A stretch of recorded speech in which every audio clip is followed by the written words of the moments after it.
Some journeys are measured in runs and averages, some centuries and trophies.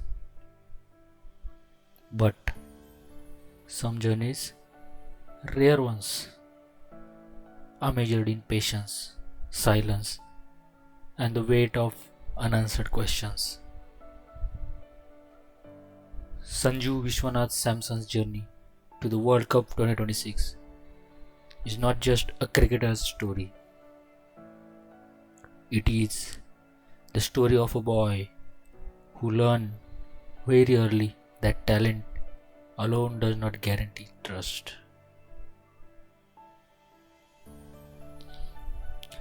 Denied before he was ready, ignored when he was ready. Sanju Samson was never a late bloomer. He arrived early, too early, perhaps for the system that prefers safety over instinct.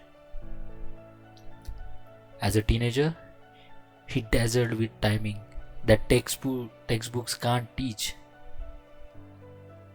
When many were still learning how to survive domestic cricket, he was already being called the next big thing.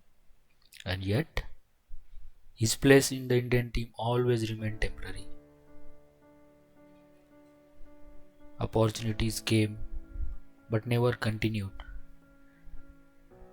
Selection followed by silence. Debut followed by disappearance. When he was young, he was told he needs to mature. When he reached his peak years, the narrative changed. He hasn't grabbed his chances. The goalpost kept moving only for him. When others walked past him, players who debuted after Sanju went on to play more series, longer stretches, more forgiving spells. They failed, they learned, failed again, and were retained. Sanju failed once, maybe twice, and he was questioned. Where others were backed, Sanju was evaluated. Where others were groomed, Sanju was tested. The cruel irony? Many of those opportunities came after Sanju has already proven himself across formats, seasons, pressure situations, and whatnot. The unspoken rule, failure was not allowed. For Sanju Samson, failure wasn't a lesson, it was a verdict. One bad series could erase years of consistency. One soft dismissal could overweigh match-winning knocks. One quiet tour could invite louder criticism than anyone else faced. He didn't have a luxury of learning on the job. He had arrived perfect. He had to arrive perfect every single time. That kind of pressure doesn't break anyone, but it changes you. And yet, he endured. Sanju kept hunting, quietly.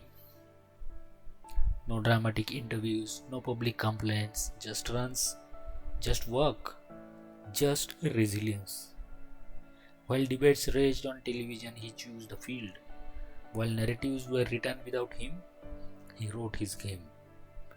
White ball, red ball, captaincy, finisher, opener, keeper, he adapted. Not because he was confused, but because he was committed. And year after year, Sanju kept becoming harder to ignore. World Cups aren't won only by form. They won by the players who have seen rejection and returned stronger. Sanju doesn't chase sympathy. He chases belonging. The right to fail, learn, and rise like others were allowed to. The road to 2026 World Cup wasn't just about selection. It's about recognition of the true long known. That some players don't announce themselves loudly. They endure until they can no longer be denied. In Indian cricket, talent is very common. Patience is rare. Mental resilience Rarer still, Sanju Samson represents every athlete who was judged quicker than others, forgiven less than others, expected to be perfect always, and still choose dignity. World Cup 2026.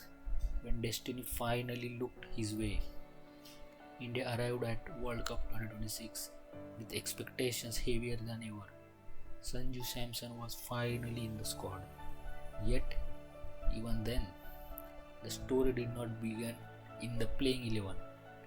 He watched first few games from the sidelines once again. The team management backed youth, form, new combinations. Others were given a job before him, a long rope. Sanju waited silently, just like he had always done it.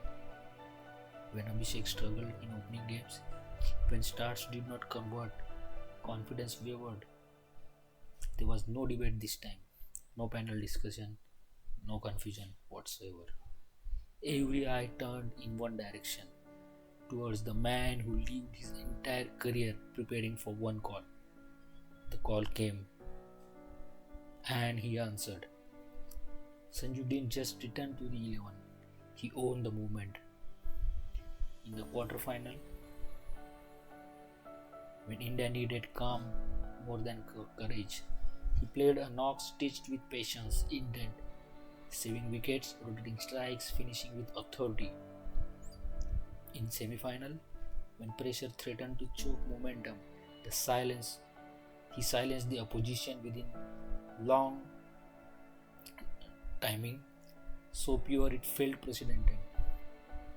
In the final, on the biggest night, he played not for applause but for closure. 3 matches, 3 knockout games, three innings that didn't just win matches, they completed a journey. Not a comeback, a redemption. They weren't flashy centuries meant to trend. They were a tournament winning knocks, built on scars, silence, and years of unspoken struggle. Sanju Samson didn't raise his bat in defiance, he raised it in gratitude, because the World Cup was never about proving doubters wrong. It was about proving to himself that waiting had a meaning. India lifted the trophy, he lifted a lifetime of weight. When India won the World Cup, the headlines spoke of strategy, squad, transition. But somewhere between those pages lived a quieter truth. That one player denied rhythm for years, finally played 3 games that mattered the most. No chaos, no noise, just delivery. Some stories aren't about selection, they're about endurance. Sanju Samson's journey did not end with the trophy, it transformed from the talent yet to justify to man for the movement, from questions to quiet respect. And if this taught Indian cricket anything, it was this. You don't create match winners by denying them failures, you create them by trusting them through it. Thank you, Sanju Samson. Thank you for your services and wishing you the best for the future.